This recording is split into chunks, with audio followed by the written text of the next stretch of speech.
룻기서 말씀을 묵상하다 보면 룻기서의 주제인 은혜가 생각이 나죠.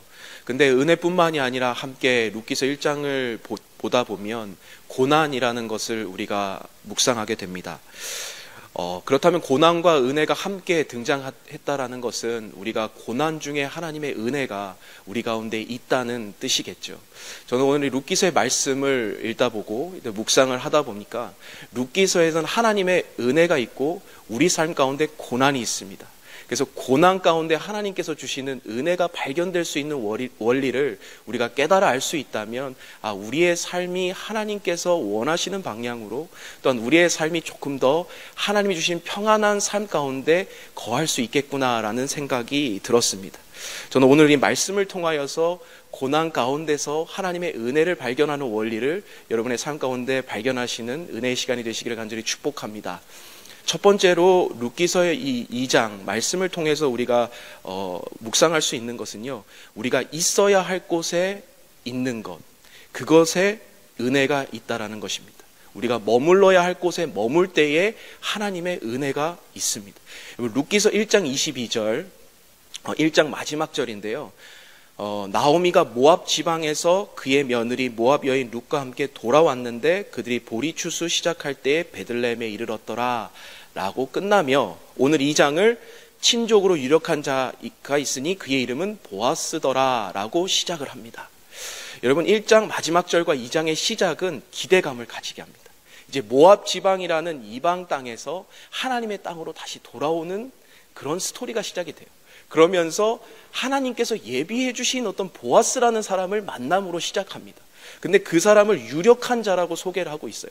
유력하다라고 말하는 것은 어떤 힘이 있는 자, 영향력이 있는 자, 또 도덕적으로 존경을 받는 자, 이 모든 것이 포함되어 있는 말이에요. 그래서 킹 제임스 버전에서는 mighty man of wealth, 그러니까 힘이 있고 유력한 자산가라는 표현을 썼고요. NIV에서는 a man of standing, 명망가, 유명한 사람, 그리고 그러한 뜻으로 이렇게 적혀있는 영어 성경 구절들을 보았을 때 이 보아스라는 사람, 이 지역에서 정말 대단한 사람이었습니다. 그런데 이 사람을 만나는 것 자체부터 우리는 은혜의 시작이라는 것을 알 수가 있겠죠. 무엇을 의미하냐면 우리가 있어야 할 것, 하나님께서 원하시는 그 모압 땅에서부터 이 유대 땅으로 돌아오는 그 순간부터 하나님의 은혜는 이미 예비되었다는 것을 보여주고 있다는 거예요. 하나님의 은혜의 비결은 결국 하나님이 원하시는 그 장소에 있을 때 우리 은혜를 누릴 수가 있는 거예요. 애초에 엘리멜렉과 나오미는 자신의 두 아들과 함께 하나님께서 주신 약속의 땅을 두고 모압 지방으로 이주했어요. 그게 룻기서 1장에 제일 처음 등장하는 메시지였습니다. 룻기서 1장 1절을 보면 이렇게 이야기를 합니다. 사사들이 치리하던 때에, 사사기 시대에 흉년이 들었는데 유대 베들레헴의 한 사람이 그의 아내와 두 아들을 데리고 모압 지방에 가서 거류하였으니.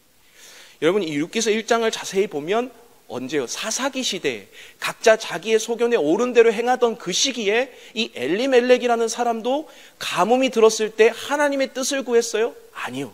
하나님의 백성은 하나님의 땅에서, 약속된 땅에서 거하였음에도 불구하고 그 흉년이 들었더니 우리가 먹고 사는 게 없어서 그냥 내가 옳은 대로 모압 지방에 이주하였다라고 적고 있는 거예요. 여러분 여기서는 단순한 이민이나 이사가 문제가 되는 것이 아니에요. 이 구약 시대에서는 이스라엘 백성은 하나님이 주시는 땅 안에서 하나님의 통치를 받고 살아가야 하는 것이에요. 그런데 이 땅엔 지금 엘리멜렉이라고 하는 이 사람은 이 자신의 가정을 데리고 모압 지방이라는 그 모압이라는 땅은 하나님께서 굉장히 싫어하시는 땅이었어요. 하나님을 믿지 아니하는 백성의 땅이었어요. 그런데 단순히 경제적인 논리, 우리가 먹고 사는 것 때문에 이주하게 되었다라는 거죠. 어려움이 당하여지면 하나님의 백성은 어떻게 해야 합니까? 기도해야 하는 거죠. 하나님, 내가 어떻게 해야 합니까? 그리고 먹고 사는 것에 있어서 도움을 요청해야 하는 거죠. 그런데 자신이 소견에 옳은 대로 행하였던 것, 그러면서 자신의 있었던 땅을 떠나 모압 지방으로 갔던 것이 이 엘리멜렉의 첫 시작이었습니다.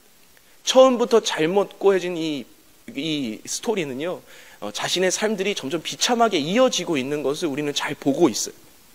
엘리멜렉이 결국 죽게 되고 두 아들도 죽게 되었어요. 그곳에서 있었던 며느리들과 함께 이제 모압 땅에서 도무지 살 수 없어 다시 한번 유대 땅으로 건너오는 메시지들이 이제 1장에서 들어오고 있습니다. 여러분, 결국은 하나님께서 원하지 않는 곳에서는 하나님이 어떠한 방식을 써서 고난 가운데서 하나님의 땅으로 이주를 시켜나가는 것을 우리는 알 수 있죠. 그런데 원래 있어야 하는 이 땅으로 돌아오는 순간부터 하나님의 은혜가 임하기 시작하는 거예요. 하나님이 책임을 추궁하는 것이 아니라 하나님께서 그 말씀에 따라 이 땅에 살 때에, 이 땅에 머물 때에 하나님의 은혜는 그때부터 흐르기 시작하는 거예요. 그래서 말씀이 있어서 그 말씀을 지키고 말씀에 따라 살아가는 것 자체가 너무나 논리는 단순하고 너무나 그것은 우리의 듣기에는 너무나 단순하고 아무것도 아닌 것처럼 보이지만 그것을 벗어났을 때는 너무나 충격적인 결과들이 있는 거예요. 우리는 오늘날 신앙과 나의 삶은 전혀 따로 움직이고 있을 때가 있어요. 우리의 신앙은 하나님 앞에서는 고백하지만 이렇게 엘리멜렉처럼 하나님을 믿는다. 엘리멜렉의 뜻은 엘이라는 뜻이 하나님이잖아요. 하나님 앞에 선자, 하나님을 믿는 자, 하나님이 나의 하나님이시다라는, 왕이시다라는 고백을 하는 이 엘리멜렉 앞에서 신앙과 전혀 다르게 모압 땅으로 이주하게 되는 삶을 볼 수도 있다는 거예요.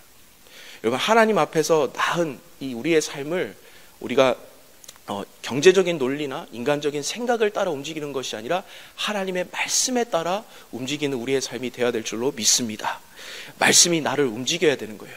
그것이 세상의 논리나 경제적인 논리나 내가 단순히 내 눈앞에 보이는 것이 옳은 것을 선택하는 것이 아니라 우리 하나님의 백성은 내 안에서 말씀이 나를 이끌고 나아가야 된다는 것을 보여주고 있습니다. 결국 모든 것을 다 잃고 유대 땅으로 돌아올 때, 하나님의 궤도로 다시 진입하고 다시 하나님이 머물라고 하는 곳으로 돌아올 때에 하나님의 은혜가, 미리 준비되어 온 은혜가 임하기 시작하는 것이죠. 저는 한 제자반을 저는 하고 있는데요. 이 제자반을 이끄는데 한 집사님께서 제자반을 통하여 이 제자반이 마쳐지면 훈련생들에게 어떤 것을 기대합니까? 라는 질문을 물어보신 분이 계셨어요. 저는 그 질문에 이렇게 대답을 드렸습니다. 제자반을 마치고 딱 한 가지만 훈련생들에게 남았으면 좋겠는데 말씀이 그들의 삶을 이끌고 갔으면 좋겠습니다. 제자반에서 많은 교리와 생활 숙제와 독서 보고서 9개월 동안 엄청난 훈련을 받는데요. 근데 그 안에서 가장 중요한 것이 있다면 결국 예수님 말씀에 순종하는 사람을 지금 우리가 훈련시켜 나가는 거 아니에요? 근데 예수님 말씀을 순종하려면 그 말씀을 정확하게 깨닫고 그 말씀에 대한 우리를 이끌어가는 그런 확신과 그러한 도전 속에 우리가 살아가야 하는 거잖아요. 근데 이 제자반은 그런 거예요. 경제적인 논리나 우리의 사람의 관계 속에나 내 눈에 보여지는 옳은 것으로 인하여 움직여지는 것이 아니라 온전히 하나님의 말씀이 나의 삶을 지배하여 하나님 말씀이 내 심령 가운데 나를 이끌고 가는 것에 우리가 순종하며 따라가는 것이 제자라고 저는 믿습니다. 여러분들 믿으십니까? 이것이 우리 온 교회 성도들의 삶이 되었으면 간절히 바랍니다. 우리의 모든 결정이, 오늘 하루의 결정이 하나님 은혜 안에 머무는 결정이 되기를 원하고, 오늘 우리 안의 결정이 하나님이 머물라고 하는 그곳에 결정이 되기를 간절히 축복합니다. 두 번째는요, 하나님께서 부르시는 곳에서 하나님을 신뢰하면 하나님의 은혜는 찾아옵니다. 하나님을 신뢰하면 하나님의 은혜가 찾아옵니다. 룻기서 2장 2절 말씀을 보면요, 나오미에게 원하는데 내가 밭으로 가서 내가 누구에게 은혜를 입으면 그를 따라서 이삭을 주겠나이다 하고 나오미가 그에게 이르되 내 따라 갈지어다 이렇게 이야기합니다. 이런 어려운 상황 속에서 하나님이 머물라고 한 약속의 땅으로 돌아오면 우리는 당연히 어떠한 형편들이 풀려져야 된다고 생각할 때가 많습니다. 하나님, 우리가 하나님 뜻대로 순종했으니 하나님 우리의 삶이 바로바로 열려졌으면 좋겠습니다. 그런데요, 바로 이 룻과 나오미 앞에 펼쳐졌던 그 상황 속은 저희가 오늘날로 치면 이제 밥을 이렇게 주워서 얻어 먹어야 하는 상황, 밥을 빌어 먹어야 하는 상황이라고 얘기하죠. 정말 완전 거지가 되어 버렸던 상황이었습니다. 그래서 이삭을 줍는다는 것은 이스라엘 백성 중에 가장 천민 중에 천민, 고아나 과부나 이방 땅 사람들이, 나그네들이 이 땅에 와서 아무것도 먹을 것이 없을 때 주워 먹는 거예요. 근데 그것을 또 이스라엘 백성들은 다 이삭을 다 거두지 아니하고 이런 불쌍한 사람들을 위해 남겨놓는 것이 있어요. 그래서 그것들을 주워 먹어야 하는 상황에 있는 거예요. 그런데 이 룻과 나오미 상황 속에서는 더 이상 이 장부터는 불평이 일어나진 않아요. 나를 더 이상 고통이라고 말하고 하나님이 나를 버리셨다고 이야기하는 것이 아니라 이 장에서 내가 이삭을 줍겠다라고 스스로 자원하여 룻이 나가기 시작하는 거예요. 자원하는 마음이고, 그리고 그 상황 속에서 어떤 일인지는 모르겠지만 이삭을 주우러 자신이 전혀 모르는 유대 땅에 모압 여인이 나가기 시작하는 거예요. 그래서 룻은 어떻게 돼요? 룻기서 2장 7절에 아침부터 와서는 이 룻이 집에서 쉰 외에는 지금까지 계속해서 이삭을 줍고 있었다라고 이 보아스와 그의 사환들이 이야기를 하고 있어요. 그것은 무엇이냐면 하나님께서 그 땅에 불러주신 그곳에서 최선을 다하여 이삭 줍기를 하고 있는 거예요. 내 형편이 어떠하든 내 상황이 어떠하든 룻과 이 나오미의 상황 속에서는 하나님이 주실 것들을 기대하고 신뢰하며 그곳에서 계속 이삭 줍기를 하고 있어요. 그런데 여러분, 이 상황 속에서 어떠한 일이 일어나냐면요, 룻기서 2장 3절과 4절을 보면 이삭을 줍는데 우연히 엘리멜렉 친족 보아스에 속한 밭에 들어가요. 그리고 마침내 보아스가 베들레헴으로부터 그때 하필 와요. 여러분, 이것을 어떻게 설명하시겠습니까? 마침내 우연히 접하여지는 하나님의 은혜의 원리가 등장하기 시작하는 거예요. 우리는 세상에서는 우연이라고 이야기해요. 세상에서는 이것을 운이라고 표현을 써요. 근데 우리는 이것을 은혜라고 표현합니다. 하나님의 섭리라고 이야기합니다. 그리고 2장 8절과 9절을 보면 이삭을 주우러 다른 밭으로 가지 말며 보아스가 뭐라고 해요? 여기서 주스라고 해요. 하나님의 가이던스가 시작돼요. 하나님께서 울타리를 쳐주세요. 이제 너희들이 이삭 줍기를 시작하는데 아무것도 보이지 않아서 막 하기 시작하는데 하나님께서 지켜주시는 은혜가 있기 시작하는 거예요. 그리고 그것에 이 사람을 건들지 말라고 하나님께서 보호해 주세요. 건들지 말라고 하실 뿐만이 아니라 물을 길러서 목이 마르거든 목을 축이라고 말씀하세요.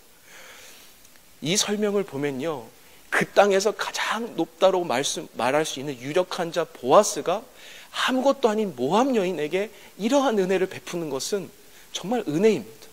말로 설명할 수 없는 은혜입니다. 이것은 우리의 삶에도 이러한 은혜가 매일매일 넘쳐나야 될 줄로 믿습니다. 우리에겐 만나지는 우연하게 만났던 그 사람, 우연하게 마침내 들렸던 그 소리들이 우리는 우연이 아닌 것이죠. 하나님께서 우리에게 은혜로 주어지시는 삶이라고 생각합니다. 하나님을 신뢰하며 베들레헴에 머물고 하나님을 신뢰함으로 밭으로 나갔을 때 하나님께서 예비해 주신 은혜들을 만나게 되었다라는 것입니다. 여러분, 브래넌 매닝이 쓴 신뢰라는 한 책을 보면 한 일화가 소개가 되어 있는데 그에게 한 가지 고민이 있었습니다. 그 고민을 해결하기 위해 멀리 그곳으로 향하여 그는 그에게 자신의 고민을 이야기합니다. 제가 무엇을 위해 당신의 기도해 드릴까요? 저는 지금 제 삶에 대한 명확한 답을 듣고 싶습니다. 그런데 이분이 이렇게 이야기를 하는 겁니다. 확실한 답, 그것은 당신이 붙들어야 할 것이 아니라 놓아야 할 것입니다. 확실한 답은 내게 있어 본 적이 없습니다. 따라서 그것을 위해 기도해 드릴 능력이 내게는 없습니다. 하지만 내게 있는 것이 있습니다. 그것은 바로 신뢰입니다. 신뢰를 위해 기도해 드리겠습니다. 여러분, 저는 여러분의 오늘 처한 삶 가운데 어떠한 확실한 대답을 드릴 수 없습니다. 하지만 제가 오늘 이 말씀을 통하여 여러분에게 드릴 수 있는 것은 우리는 하나님을 신뢰할 수 있습니다. 하나님을 믿고 의지하고 나아가는 곳에 반드시 임하는 것이 있다는 것은, 반드시 임하는 것이 바로 은혜라는 것을 여러분 기억하시기를 축복합니다. 얼마 전에 며칠 전에 여성 컨퍼런스가 끝나게 됐는데 처음부터 마칠 때까지 굉장히 큰 은혜였습니다. 왜냐하면 6개월 전부터 준비하게 되었던 이 여성 컨퍼런스가 시작할 때부터 코로나로 말썽을 피우더니 마지막까지 코로나로 인하여서 저를 힘들게 했습니다. 일정도 연기하고 여러 가지 수단과 방법을 다 사용했는데도 마지막까지 마음을 놓을 수 없는 상황이었습니다. 여러분, 그러한 상황이면 좀 성도들 편에서는 마음이 낙심이 될 때가 많을 거예요. 그리고 이제는 저희가 못하겠습니다라고 이야기할 수도 있을 거예요. 그런데 우리는 매 순간 그 위기 때마다 참 그 여성들이 포기하지 않고 기도의 자리를 지키고 그분들이 헌신하고 섬김으로 묵묵히 그 자리를 지켜나갔던 것을 제가 보게 되었어요. 그 컨퍼런스 당일날에 이제 일이 터지고 나서 얼마 안 돼서, 코로나라는 것이 터지고 얼마 안 돼서 딱 그 자리에 예배 준비 모임으로 딱 기도를 하는데요. 이런 100명이 모여요. 한 200명 가까이 되는 성도들이 앉아서 그 컨퍼런스를 위해서 기도를 하는 거예요. 모든 섬김이 있는 여성들이 다 와서 기도를 하는데요. 제가 그때 어떤 생각이 들었냐면, 이미 컨퍼런스는 끝났구나. 이분들이 와서 있어야 할 곳에 머무는 것 자체 속에 하나님의 은혜가 이미 시작이 되었구나라는 것들이 경험되어졌습니다. 우리가 포기하지 않으면 하나님께서 포기하지 아니하십니다. 우리가 그 자리에 계속해서 머물면 하나님께서 계속해서 은혜를 베풀어 주시는 겁니다. 그래서 계속해서 제가 간증과 그 컨퍼런스를 통하여 은혜 받았던 것을 들어보면, 목사님, 제가 한국에서 어떤 제 여동생이 이 컨퍼런스를 통해 참여했는데 막혔던 기도의 문이 열려지게 되고 방언이 터졌습니다. 그리고 한 분은 저는 한 번도 이런 교회에서 집회를 해본 적이 없는데 집회를 통하여서 하나님 이제부터 말씀에 대한 사모함이 생기고 이제 이 집회를 모두 다 참석하기로 결정하였습니다. 저는 누군지도 모르는 어떤 분들에게 이러한 간증들을 듣게 되면 저 마음에 하나님이 예배해 주신 은혜는 반드시 있구나. 우리의 사역의 현장에는 내가 머무를 때 주어진 하나님의 은혜가 있구나라는 것이 경험되어졌습니다. 여러분의 삶의 현장 가운데서 이런 동일한 은혜가 누려지시기를 간절히 축복합니다. 마지막 세 번째로는 우리의 행함을 기억하시는 하나님의 은혜가 있습니다. 11절 12절을 보면 보아스가 이제 그에게 대답합니다. 이제 어떻게 저에게 이러한 은혜를 베푸십니까? 라고 이야기했을 때 내 남편이 죽은 후로 내가 시어머니에게 행한 모든 것과 내 부모를 떠나 고국을 떠나 내가 전에 알지 못하던 백성에게로 온 일이 내게 분명히 알려졌다. 그리고 여호와께서 내가 행한 일을 보답하시기를 원하며 이스라엘 하나님 여호와께서 그의 날개 아래에 보호를 받으며 온 내게 온전한 상 주시기를 원하노라. 여러분, 이게 무엇을 말하고 있습니까? 내가 행한 모든 일을 처음부터 지금까지 내게 다 들었다라고 이야기하는 거예요.